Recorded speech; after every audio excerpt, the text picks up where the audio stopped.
Agradecidos al Señor por esta nueva oportunidad este domingo de podernos reunir. Y bueno, los hermanos saben, esta luz la podemos quitar y así mejoramos la visión de la pantalla. El número 1 del cajetín. Le hubiese tocado al hermano Josué.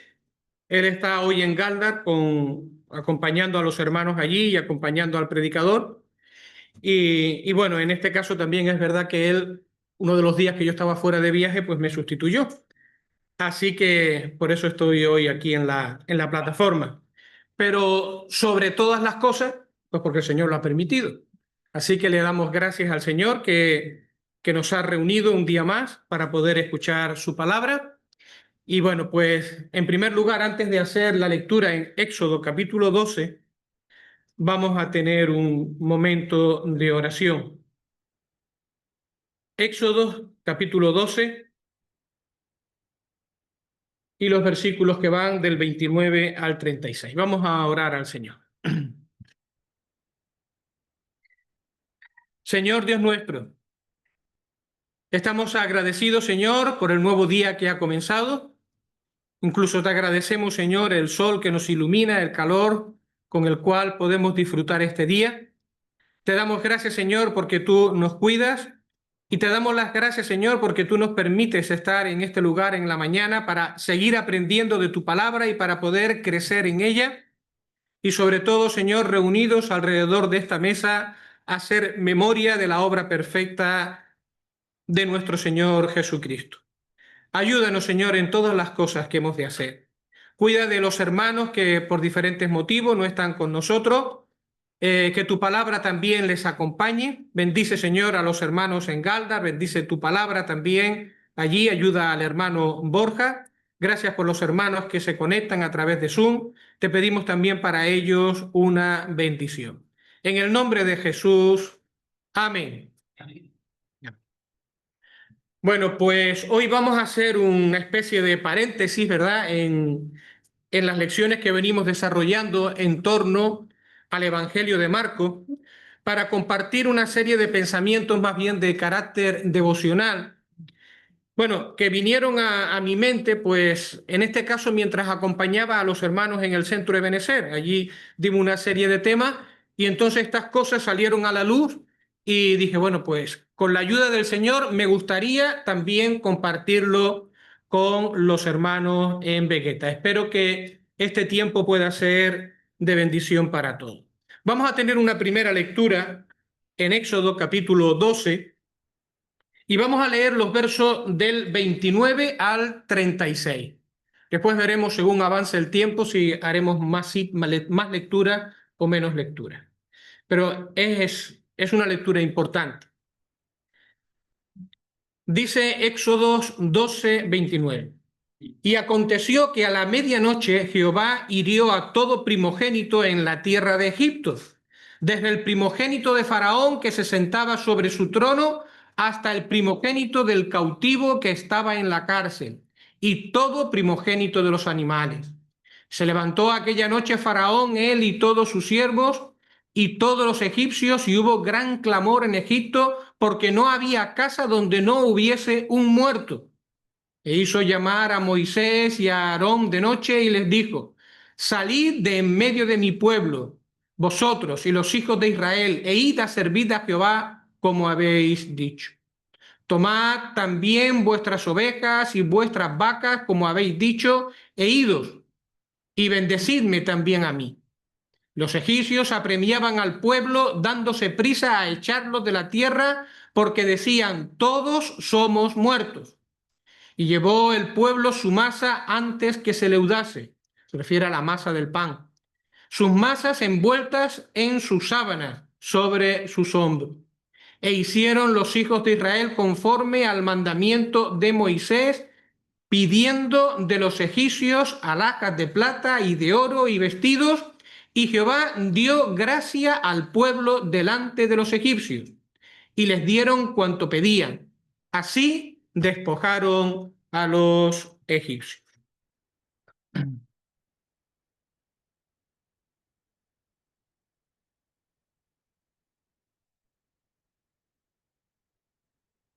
Bueno, una pregunta.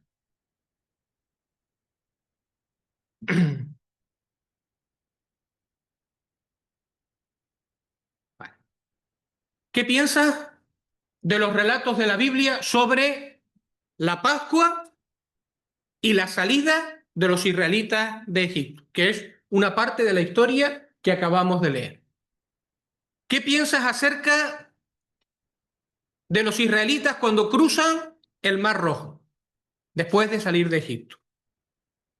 Y de todas las historias que hay alrededor de la peregrinación de Israel en el desierto, ¿qué podemos decir de todo esto? Y del cruce del río Jordán, para de esta manera entrar en la posesión de la tierra prometida. Y de Canaán y la conquista de Canaán, la posesión de esa tierra que Dios les había prometido. Estas son historias bonitas para la escuela dominical. Son historias bonitas para desarrollar con los jóvenes. Son historias bonitas para los campamentos, porque hay mucho juego y mucho material donde historias que relatar y aplicaciones, cosas que se pueden hacer. O todo este proceso que hemos puesto aquí, todo este conjunto de relatos, también tienen importancia para la vida del cristiano. ¿Son importantes también para nosotros? ¿O eso pertenece, o sea, a otra etapa de la vida cristiana, a los niños, a los jóvenes y todo eso? Y si son importantes para nosotros, ¿cuántas veces nos hemos parado a leer, a meditar en estos relatos y ver qué enseñanzas prácticas tienen para nuestras vidas? Si nosotros no hemos parado o no hemos tomado en serio estos relatos y hemos intentado ver en ellos aplicaciones prácticas, cosas que tienen que ver para nuestra vida, entonces estamos dejando pasar una gran oportunidad para que la palabra de Dios nos hable de manera práctica a nuestra experiencia. Y de eso se trata en este estudio de hoy, o en este pensamiento devocional, en el día de hoy, y también en la voluntad del Señor lo continuaremos el jueves. Toda esta escena desde Egipto hasta Canaán contiene grandes enseñanzas para la vida cristiana y son necesarias su lectura y su aplicación a nuestras vidas, a la luz de lo que enseña el Nuevo Testamento. Y eso es, como acabo de decir, lo que me gustaría hacer en estos dos estudios, de manera breve, de manera condensada, sin agotar toda la riqueza que tiene, solamente es arañar. Y si eso trae como consecuencia que en casa nos animamos a leer los relatos y a investigar, pues entonces será de mucho provecho para nosotros. Bueno, pues empezamos con la Pascua, ¿vale? Y el relato de la Pascua nos coloca al comienzo del pueblo de Israel, cuando el pueblo de Israel todavía es siervo en la tierra de Egipto. De ahí este mapa, ¿verdad? Aquí está Egipto y los hijos de Israel eran siervos en Egipto y vivían en esta zona del delta, en esa zona del delta del Nilo. Del Nilo, ¿no? Vale. Pues, ¿qué ocurre? Bueno, pues que Dios con diferentes juicios sobre los egipcios había intentado quebrantar el corazón de Faraón y el corazón del pueblo para que los dejaran salir. Pero el corazón de Faraón se endureció cada vez más. Así que llegó un momento en que Dios determinó la muerte de todos los primogénitos. Era el último juicio que Dios iba a hacer sobre Egipto. Capítulo 11, versículo 4 al 6. Dijo pues Moisés, Éxodo 11, versículo 4. Jehová ha dicho así: a la medianoche yo saldré por en medio de Egipto, y morirá todo primogénito en tierra de Egipto, desde el primogénito del faraón que se sienta en su trono, hasta el primogénito de la sierva que está tras el molino, y todo primogénito de las bestias.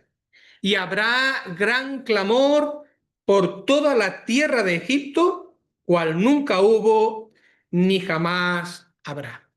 Pero a la misma vez que Dios determinó el juicio sobre la tierra de Egipto, también Dios proveyó un medio de salvación para su pueblo. Y ese medio de salvación era ese cordero, el cordero de la Pascua, que iba a ser sacrificado. La sangre de aquel cordero que fue sacrificado fue colocada en los dinteles de todas las puertas de las casas de los judíos. Y mientras la muerte recorría la tierra de Egipto, todas las familias que estaban en las casas, cuyas puertas estaban marcadas con la sangre del cordero, comían ese cordero. Y todas esas familias fueron libertadas del juicio de Egipto. Y no solamente libertadas de ese juicio, sino que además obtuvieron la libertad de Egipto. Éxodo capítulo 12, versículo 12 y 13.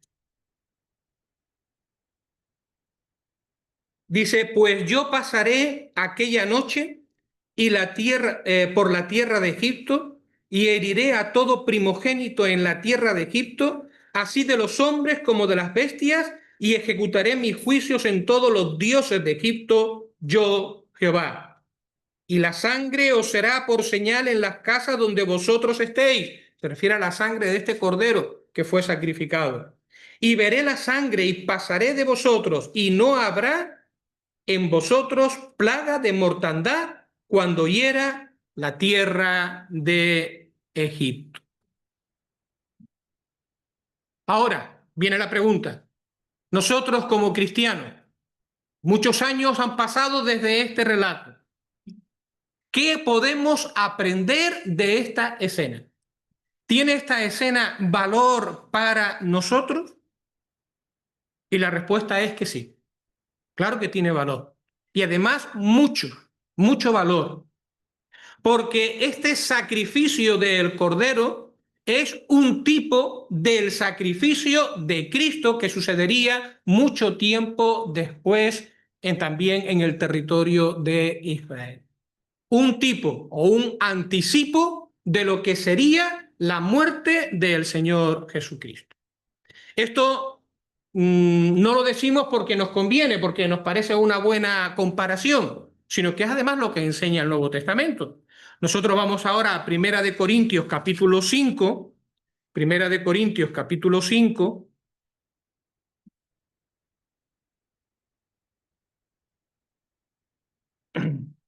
Primera de Corintios capítulo 5 y versículo 7.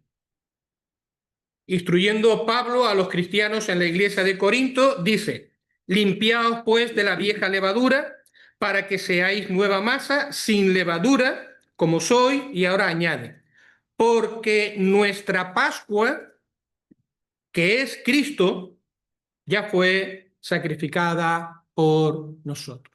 Nuestra Pascua, que es Cristo. Así que aquel cordero era un anticipo o era un tipo, una figura de nuestro Señor Jesucristo.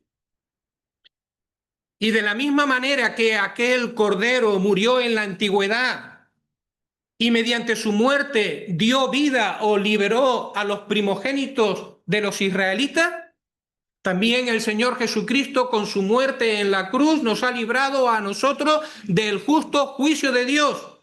Dios nos ha juzgado en Cristo, representado por aquel cordero que fue sacrificado en la antigüedad. Y de la misma manera que todos los israelitas que creyeron a Moisés y se colocaron detrás de la sangre en sus hogares, detrás de la sangre del cordero, asimismo en el día de hoy todas aquellas personas que oyen el Evangelio y creen en la muerte del Señor Jesucristo y creen en su persona como su Salvador, de tal manera que se colocan detrás de la cruz, detrás de la sangre de Cristo, esas personas también obtienen salvación. También ven cómo sus pecados son perdonados, porque el juicio que era para ellos fue ejecutado o fue hecho sobre la persona del Señor Jesucristo. Colocarnos detrás de la sangre del Cordero de Cristo trae el perdón y trae la vida eterna a todas aquellas personas que creen en el Señor Jesucristo. Pero bueno, después de haber sacrificado el Cordero de la Pascua, después de lo que aconteció aquella noche en Egipto y después de la salida del pueblo de Egipto, a continuación viene otra escena preciosa también en el libro de Éxodo, que es el cruce del Mar Rojo. ¿Qué fue lo que sucedió? Bueno, pues están en Egipto, ahora salen de Egipto, de esta zona, empiezan a caminar y llega un momento en que están aquí. Lo que tienen delante es el mar, pero lo que tienen detrás son los ejércitos de Faraón. Después de aquel impacto, después de aquel momento de juicio donde se quebrantó el corazón de Faraón y dejó salir al pueblo, vino un momento de reflexión y dice, ¿qué hemos hecho? Así que enviaron a todos sus ejércitos detrás del pueblo de Israel para hacerlos volver a la tierra de Egipto. Así que el pueblo se encontró en una situación difícil. Por delante el mar, una inmensa masa de mar que no les permitía avanzar. Y detrás los ejércitos enemigos que amenazaban con destruirlos, con derrotarlos y llevarlos de nuevo a la cautividad, a la cautividad de Egipto. Pero es entonces que dos cosas, bueno, Éxodo 14, versículos 9 y 10. Pero un poquito de los relatos para que nos vayamos acostumbrando a ellos y en casa podamos leerlos con tranquilidad. 14, 9 y 10 de Éxodo. Siguiéndolos pues los egipcios con toda la caballería y carros de Faraón, su gente de a caballo y todo su ejército, los alcanzaron acampados junto al mar, al lado de Piayorot, delante de Baal-Zephón. Y cuando Faraón se hubo acercado, los hijos de Israel alzaron sus ojos, y he aquí que los egipcios venían tras ellos, porque los hijos de Israel temieron en gran manera y clamaron a Dios. Parece que no había escapatoria, ¿vale? Por delante el mar, por detrás el enemigo. ¿Y ahora qué? Y claman a Dios. Y el Señor respondió. Respondió de una manera maravillosa. Respondió de dos formas increíbles. Bajo el liderazgo de Moisés, el Señor protege de una manera especial al pueblo y se coloca entre los ejércitos de Faraón y el pueblo acampado. Y allí está la nube en medio de ellos, haciendo separación. Pero es que además en ese momento el Señor abre un camino nuevo por en medio del mar de los obstáculos. Y aquel mar que era un obstáculo insalvable se abre por la mano de Moisés, ordenado por Dios.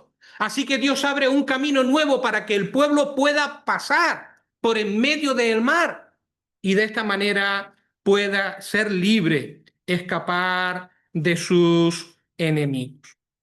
Y no solamente que Dios abrió el camino, sino que cuando todo su pueblo hubo pasado, el ejército perseguidor que también se introdujo en el mar ve cómo las aguas caen sobre ellos y todo el ejército enemigo fue destruido en el mar. Un relato impresionante que está aquí. Vamos a leer algunos versículos. Éxodo 14, verso 19. Éxodo 14, verso 19. ¿Lo tenemos? Mira, desde el 19 al 23. Y el ángel de Jehová que iba delante del campamento de Israel se apartó e iba en pos de ellos. O sea, se puso atrás entre los egipcios y el campamento de Israel. Y asimismo la columna de nube que iba delante de ellos se apartó y se puso a sus espaldas, e iba entre el campamento de los egipcios y el campamento de Israel, y era nube y tinieblas para aquellos, y alumbraba a Israel de noche, y en toda aquella noche nunca se acercaron los unos a los otros.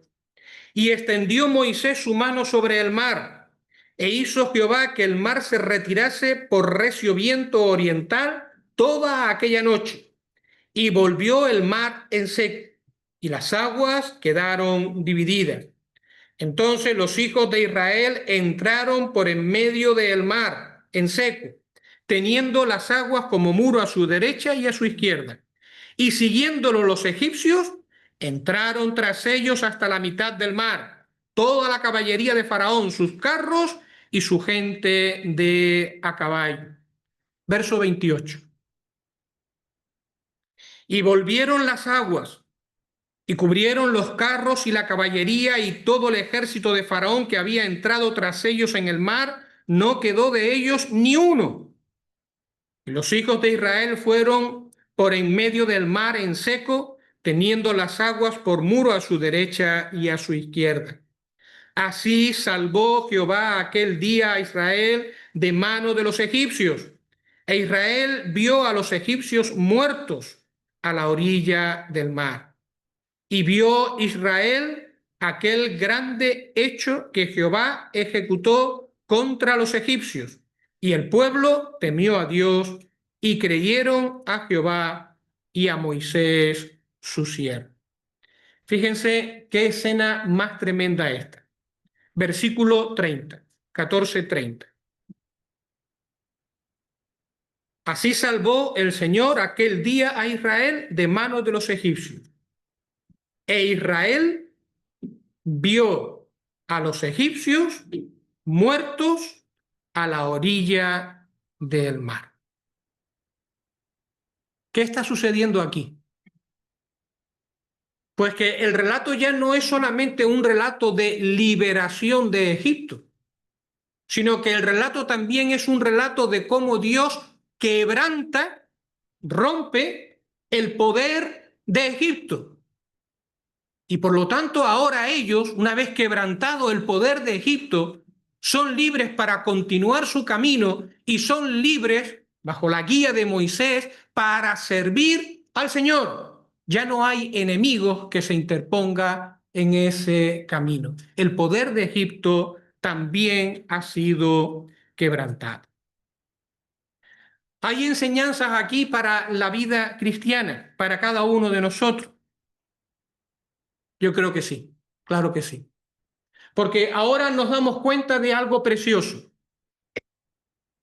La Pascua por un lado y el cruce del Mar Rojo por otro se convierten en las dos caras de una misma moneda.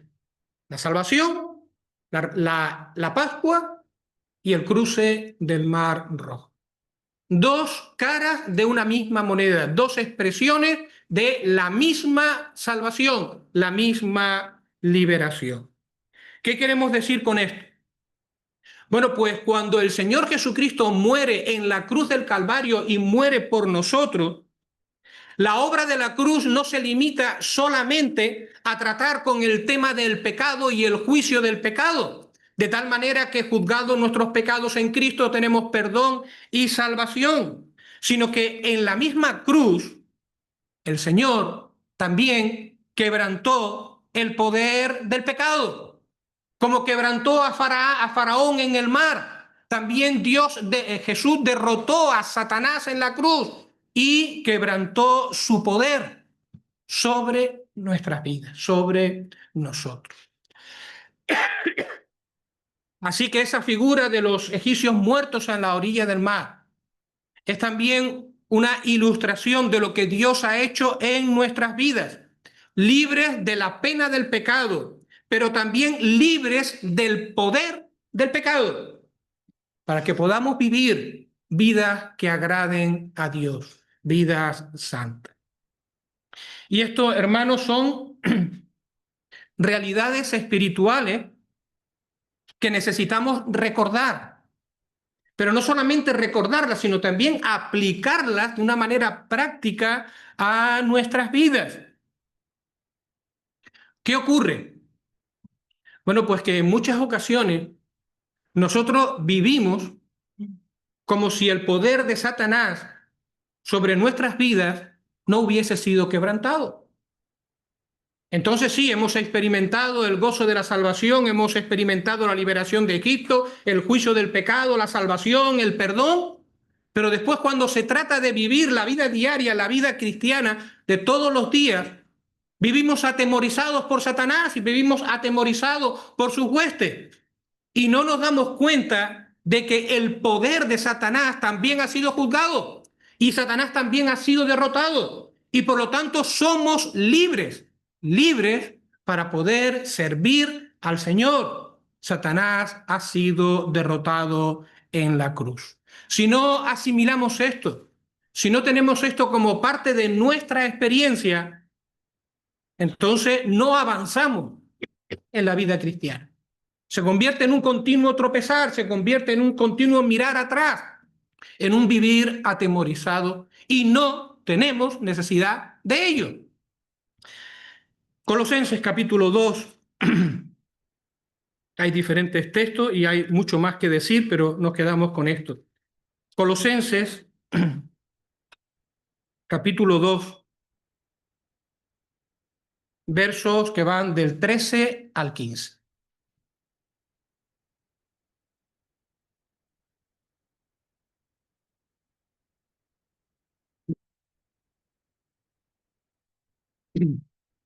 Mira, sepultados con Cristo en el bautismo, en el cual también fuisteis resucitados con él, mediante la fe en el poder de Dios que le levantó de los muertos. Y a vosotros, estando muertos en pecados y en la incircuncisión de vuestra carne, os dio vida juntamente con Cristo, perdonándoos todos los pecados, anulando el acta de los decretos que había contra nosotros, que nos era contraria, quitándola de en medio y clavándola en la cruz. Pero ahora dice, y despojando a los principados y a las potestades, los exhibió públicamente, triunfando sobre ellos en la cruz. Una obra completa y que tenemos que apropiarnos de ella de una manera completa para que podamos progresar en nuestras vidas y por la fe tengamos una vida de victoria. Bueno, el relato sigue, o las historias siguen, se suceden. Una vez que ellos han cruzado el mar Rojo, ahora viene, el Mar Rojo hubiera quedado por aquí, el cruce, ahora viene pues todo un peregrinar por el desierto que en principio debería de durar varios meses hasta que el pueblo llegue a la tierra de Canaán, que está ahí arriba. ¿Vale? Este era ahora el proyecto de Dios para el pueblo. Así que en este momento, después de cruzar el Mar Rojo, se inicia una larga travesía por el desierto hasta llegar a Canaán. Pero antes de atravesar el grueso del desierto y antes de llegar a Canaán, Dios quiere que el pueblo se encuentre con Dios. Y entonces el pueblo tiene una parada a los pies del monte Sinaí. Éxodo capítulo 19, volvemos al libro de Éxodo. No quiten de ahí el dedito y así va más rápido. Éxodo capítulo 19.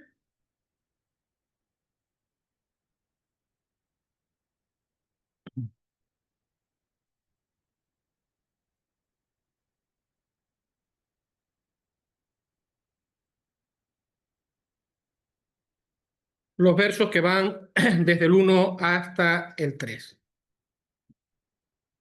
En el mes tercero de la salida de los hijos de Israel de la tierra de Egipto, en el mismo día llegaron al desierto de Sinaí. Habían salido de Refidín y llegaron al desierto de Sinaí y acamparon en el desierto. Y acampó allí Israel delante del monte. Y Moisés subió al monte, y Jehová lo llamó desde el monte, diciendo: Así dirás a la casa de Jacob y anunciarás a los hijos de Israel. Y allí tuvo el pueblo un encuentro con Dios, a los pies del monte Sinaí. De tal manera que cuando unos meses después, no recuerdo si fueron 2 o 3 meses que estuvo Israel a los pies de este monte, cuando terminó el tiempo de Israel a los pies del monte Sinaí, el pueblo comienza la recta final, el camino final para llegar hasta la tierra prometida, hasta Canaán.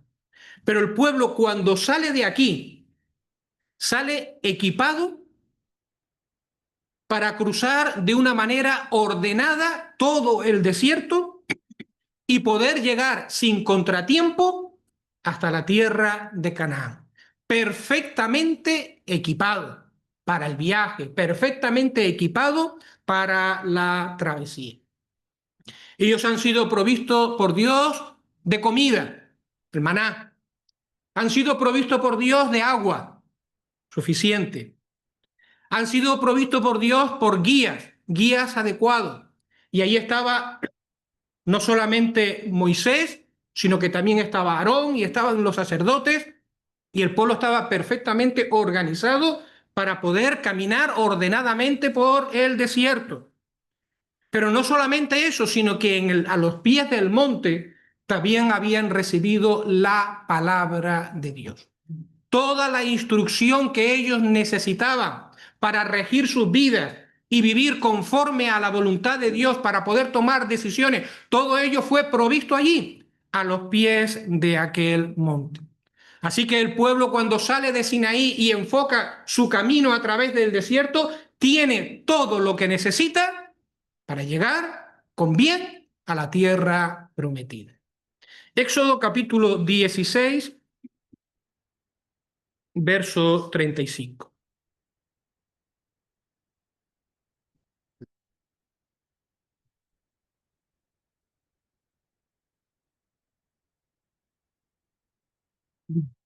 Dice que así comieron los hijos de Israel maná 40 años, hasta que llegaron a la tierra habitada.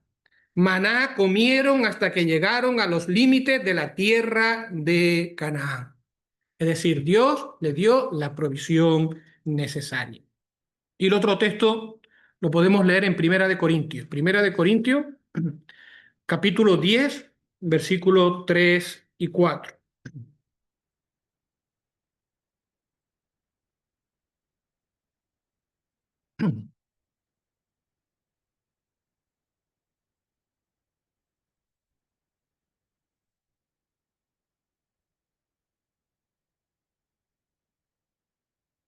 Dice en el 2, y todos en Moisés fueron bautizados en la nube y en el mar, y todos comieron el mismo alimento espiritual, y todos bebieron la misma bebida espiritual, porque bebían de la roca espiritual que los seguía, y la roca era Cristo.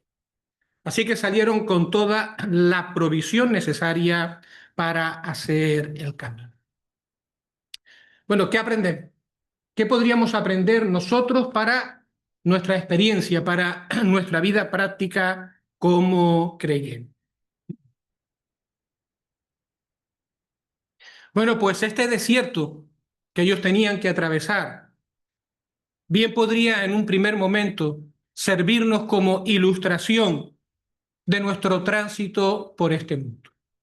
Nosotros también, de una manera muy real, estamos atravesando un desierto, el desierto de este mundo. Es desierto porque es un mundo hostil. Este mundo no está buscando que los creyentes amen a Dios y se acerquen más a Dios, sino está buscando el separarnos de Dios. Es un desierto porque de alguna manera ofrece cosas no para que la vida del creyente se alimente y crezca, sino que intenta secar la vida espiritual del creyente. Nos llena de cosas, nos llena de objetivos, nos llena de ideas, nos llena de entretenimiento. Pero ¿cuál es el propósito de este mundo? Es secar la vida espiritual del creyente. Y que el creyente de esta manera tenga, a causa de los múltiples entretenimientos, de los enredos, del peso que añade este mundo, pues una vida más bien defectuosa o una vida cansina en medio de este mundo. El mundo no busca el progreso del creyente. ¿Pero qué ocurre? Bueno, pues ocurre lo mismo que nosotros hemos visto del pueblo de Israel. Sí es verdad que nosotros transitamos en un mundo complicado, transitamos en un mundo difícil. Las cosas no son nada agradables y más cuando uno quiere hacer la voluntad de Dios. Pero de la misma manera que Dios se preocupó de su pueblo y lo equipó para que de una manera ordenada pudiesen hacer frente al trayecto y hacerlo de una manera victoriosa, también Dios nos ha equipado con todo lo que nosotros necesitamos para que nuestra travesía de este mundo pueda ser una experiencia de victoria y no una experiencia de derrota. A eso volveremos ahora un poquito más adelante. ¿Y qué nos ha dado? Bueno, pues el Señor nos ha dado, entre otras muchas cosas, nos ha dado el Espíritu Santo. El Espíritu Santo habita en nosotros.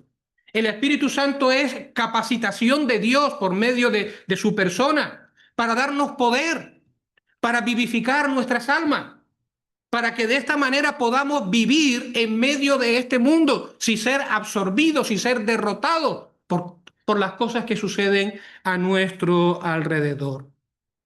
Dios nos ha dejado su palabra de una manera completa. Aquí tenemos una guía de nuestro comportamiento, de cómo comportarnos, de cómo tomar decisiones frente a todas las situaciones que van en este mundo. Aquí encontramos no solamente respuestas, sino también aliento, consuelo, medicina para nuestras almas. Tenemos la palabra de Dios. Hemos sido equipados también con la palabra de Dios. Tenemos un guía perfecto en nuestro camino. Y ese guía es nuestro Señor Jesucristo, porque Él es el que manda, el que anda al frente de su pueblo. Y Él es el que nos sirve de referencia. Y son los pasos de nuestro Señor los que estamos siguiendo en medio del peregrinar en este mundo. Como Él anduvo, así también nosotros andamos en medio de este mundo. Pero no solamente eso, sino que además nos ha puesto como parte de un pueblo. Es decir, nos ha introducido en el pueblo de Dios. Somos parte de la iglesia de Dios. ¿Qué significa esto, hermano?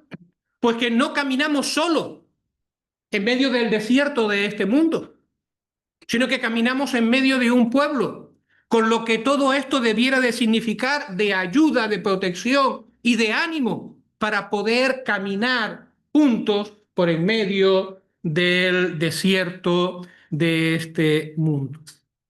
El creyente es un peregrino, lo hemos cantado en varias ocasiones en estos días y lo hemos visto en varias ocasiones. El creyente es un peregrino en medio de este mundo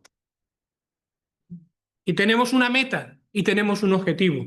Y la meta que el creyente busca o hacia la cual camina de manera cierta es la casa celestial, la tierra prometida, el Canaán celestial. Bueno, seguimos que también el tiempo ya no está con nosotros.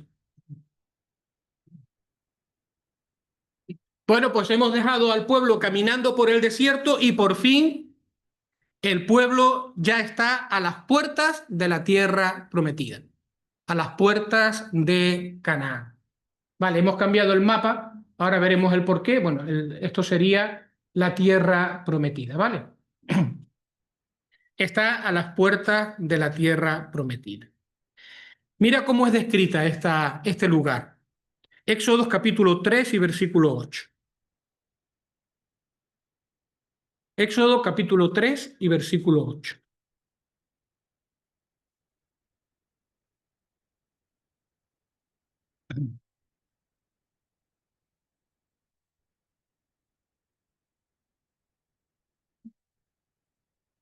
Esto ocurre mucho antes de la salida del pueblo de Egipto, ¿verdad? Cuando Dios está encomendando la tarea a Moisés.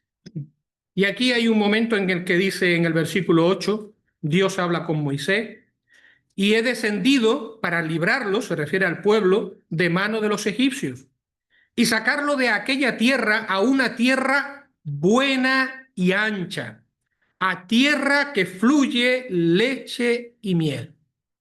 Qué bonito, ¿verdad? Los voy a introducir en una tierra buena y ancha, una tierra que fluye leche y miel. A ver, el otro texto que tenemos aquí creo que es en Deuteronomio. Sí, Deuteronomio capítulo 12. Estamos viendo cómo es descrita Canaán. Capítulo 12 y versículos 9 y 10. El pueblo está caminando en el desierto, ¿vale? Y ahora mira, porque hasta ahora, Deuteronomio 12:9, hasta ahora no habéis entrado al reposo y a la heredad que os da Jehová vuestro Dios, mas pasaréis el Jordán y habitaréis la tierra que Jehová vuestro Dios os hace heredar, y él os dará reposo de todos vuestros enemigos alrededor y habitaréis seguros. Miren, una tierra ancha y buena, una tierra que fluye leche y miel, una tierra donde tendréis descanso, donde tendréis reposo, donde seréis libres de todos vuestros enemigos. Bueno, pues el hecho de que estas sean las palabras con las cuales se describe la tierra prometida, pues ha servido a muchos creyentes a lo largo de la historia para identificar Canaán con el final de nuestro camino, para identificar Canaán con la casa del Padre, para identificar Canaán con nuestra entrada en el cielo, porque allí tendremos descanso, porque allí disfrutaremos de todas las bendiciones de Dios. Así que de una manera pues muy real, muchos han visto aquí en Canaán el final de nuestra carrera, el cielo. Pero antes de entrar a la tierra de Canaán, el pueblo tiene que enfrentar el cruce del río Jordán. Es decir, hay un obstáculo último que el pueblo tiene que vencer para poder entrar en la tierra. Así que, y por eso puse este mapa, aunque a lo mejor desde atrás no se ve bien, pero aquí hay una línea azul, ¿vale? Que va desde arriba hasta abajo, y esta línea azul es el río Jordán. Y aunque el pueblo ya ha recibido territorios en esta parte del río, la parte este del río, sin embargo, la posesión está aquí. Y ellos tienen que cruzar el río para poder entrar en posesión de la tierra prometida. Ellos tienen que cruzar el río para poder entrar en Canaán. Este era el último gran desafío para que la tierra fuese de ellos. Pero se daba una circunstancia especial, y es que en esta época del año el río venía crecido. Era posiblemente tiempo de deshielo, tiempo de lluvias, y el río venía más crecido de lo normal en todas sus partes, y además era impetuoso. Era un río con aguas bravas. ¿Cómo podrían cruzarlo? Un pueblo grande, con mucho ganado, y con mujeres y con niños. ¿Cómo podrían cruzar este río tan bravo? Pero el Señor interviene. Y de la misma manera que el Señor intervino con Moisés y abrió paso en medio del mar para que el pueblo escapara de Egipto y quebrantó allí el poder de Faraón, también en este caso Dios intervino. Ahora no fue por la mano de Moisés, sino que Dios mismo, cuya presencia en medio del pueblo estaba simbolizada por el arca, fue delante de ellos. Y cuando los sacerdotes se introdujeron en el río, cuando pisaron la orilla del río, dice que las aguas que venían de arriba de las montañas se detuvieron y el resto que siguió su camino, de tal manera que quedó una gran explanada, un gran camino libre para que todo el pueblo pudiera pasar de forma segura y entrar en Canaán, entrar en la tierra prometida. Josué capítulo 3 y versículo 14.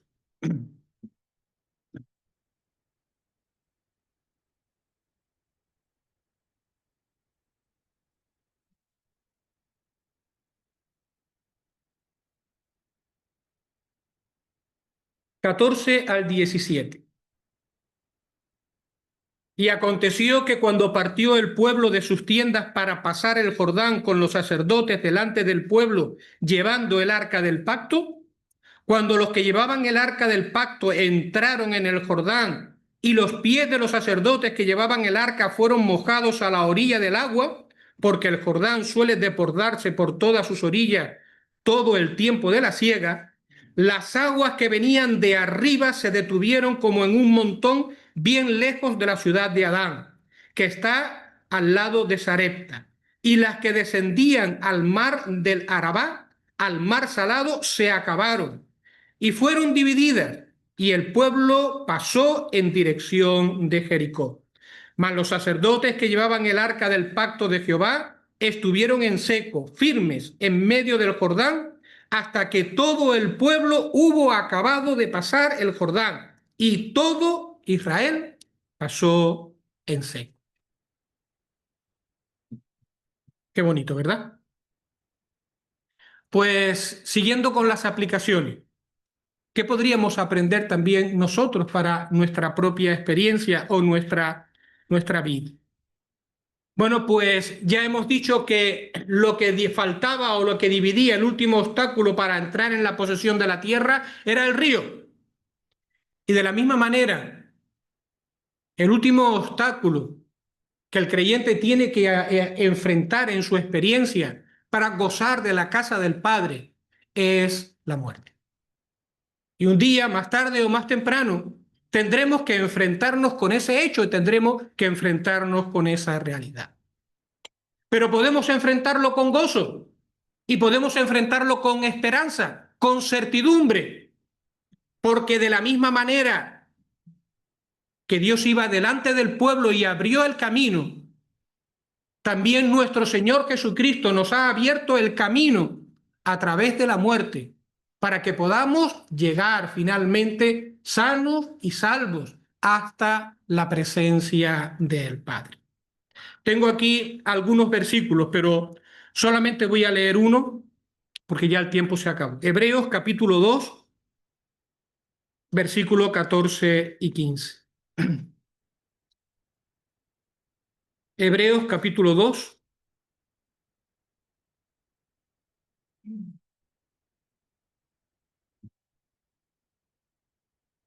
versículo 14 y 15. Así que por cuanto los hijos participaron de carne y sangre, él, hablando de Jesús, también participó de lo mismo para destruir por medio de la muerte al que tenía el imperio de la muerte, esto es, al diablo, y librar a todos los que por el temor de la muerte estaban durante toda la vida sujetos a servidumbre. Destruyó por medio de la muerte al que tenía el imperio de la muerte y libró a los que por el temor de la muerte estaban sujetos a servidumbre. El Señor Jesucristo es el gran vencedor de la muerte y nosotros que hemos sido unidos a Él podemos tener la certeza de que también somos vencedores por medio de Cristo. ¿Y qué nos dice el Salmo 23, versículo 4?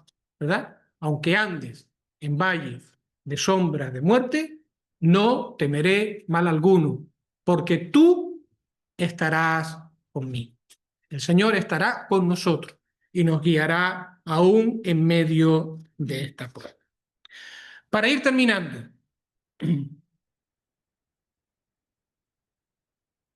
para ir terminando.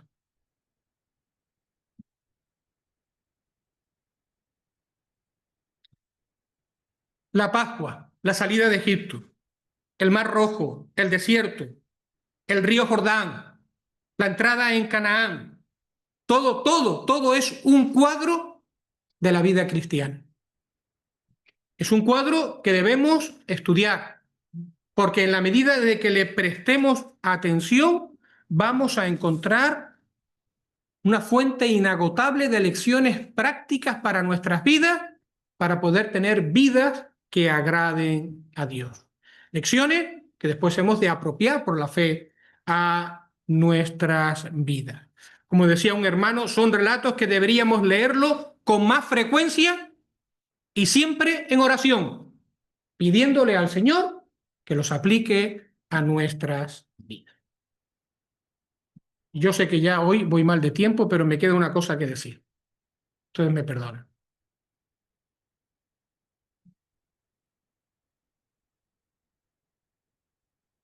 Nos quedamos con todo lo dicho, ¿verdad?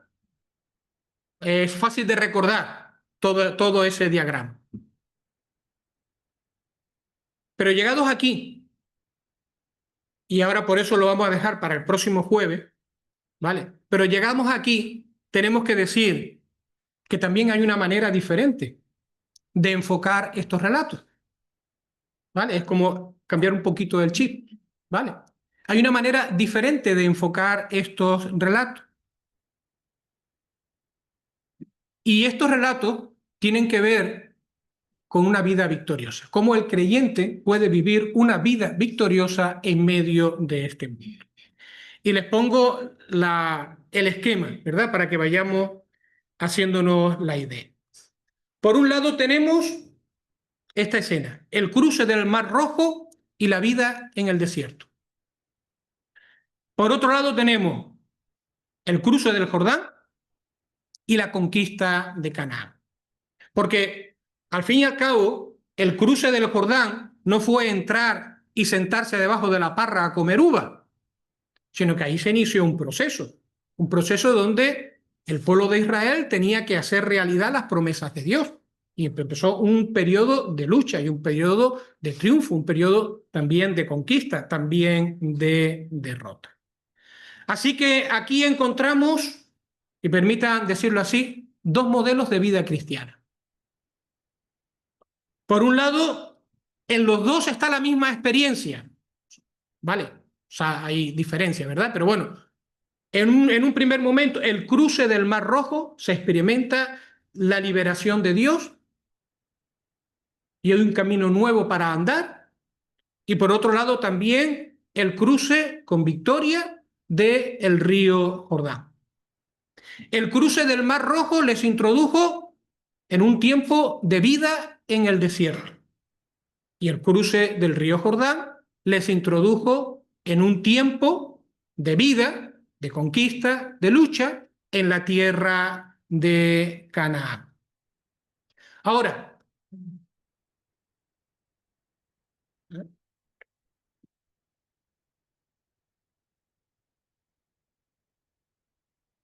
el cruce del Mar Rojo, o mejor dicho, la vida en el desierto, ha venido a ser una ilustración de una experiencia de lucha y fracaso. ¿Por qué? Pues porque lo dijimos antes, el plan de Dios era que aquel tránsito por el desierto durara apenas unos meses, llegaran a las puertas de la tierra prometida y tomaran posesión de ella. Pero aquellos meses se transformaron en 40 años. 40 años vagando en el desierto. Una experiencia dura y una experiencia amarga porque fue una experiencia de juicio para el pueblo de Israel. Y a veces esa es la clase de vida que vivimos los creyentes. ¿Vale? Una vida de lucha, porque este mundo es una vida de lucha, pero cuando esperamos encontrar victoria y queremos encontrar avance, pues muchas veces nos vemos envueltos en una cadena de fracaso, de derrota, volverte a levantar y otra vez fracaso. Pero después está el otro modelo, que es la conquista de Canaán. Y la conquista de Canaán nos introduce también en una experiencia de vida cristiana, pero una experiencia de vida cristiana de victoria, con caída, con derrota, pero una experiencia de vida victoriosa. Porque así fue la experiencia del pueblo de Israel al entrar en la tierra prometida de la mano de Josué. Se inició una serie de conquistas, se inició una serie de victorias y vieron la mano de Dios y fueron tomando posesión de aquella tierra que Dios les había prometido. Y tomaron, y no tomaron más porque se pararon. ¿Vale? Pero bueno, eso es otro tema.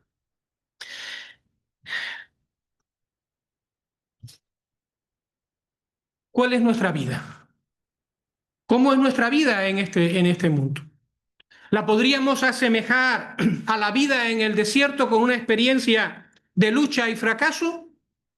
¿O la podríamos asemejar a la conquista de Canaán, una vida de lucha y de victoria? Dios quiere lo segundo para nosotros. Dios quiere lo segundo para nosotros. Ahora, ¿qué hizo la diferencia? ¿O qué hace la diferencia entre un modelo y otro?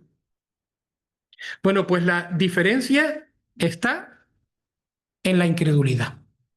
No estamos hablando de la salvación, estamos hablando del discipulado. La incredulidad hace la diferencia. La diferencia la hace en descansar en las promesas de Dios y apropiarme de las promesas de Dios para mi vida y avanzar en esta vida descansando en el Señor Jesucristo y en sus promesas, o pensar que yo tengo mejores soluciones y yo creo que esto lo puedo hacer mejor y no termino de rendir mi vida a Cristo y estoy siempre jugando con un toma y con un daca y esa es mi relación con Dios. La incredulidad, la falta de confianza, de rendirnos totalmente al Señor, va a traer una vida de derrota, la vida en el desierto. Pero una vida que se entrega, que se apropia de las promesas del Señor y que vive conforme a esas promesas, las apropia para su experiencia, será una vida de victoria, donde veremos cómo el Señor va abriendo nuestro camino y nos va dando descanso en medio de las luchas y en medio de las pruebas hasta que finalmente entremos en el descanso eterno, entremos en nuestro reposo. De todo eso se habla en Hebreos, en Hebreos en el capítulo 3 y en el capítulo 4. Pero como hemos dicho, esa parte la dejamos para el jueves, ¿vale? Pues que el Señor bendiga su palabra en nuestros corazones y ojalá nos quedamos con esta, ahora mismo nos quedamos, vale, con este cuadro, ¿verdad? Cómo Dios ha provisto para que nuestra vida sea una vida que le agrade y todo este cuadro lleno de lecciones para que el creyente pueda avanzar en medio de este mundo y disfrutar de la salvación de Dios en medio de este mundo. Que Él bendiga la palabra en nuestros corazones. Amén.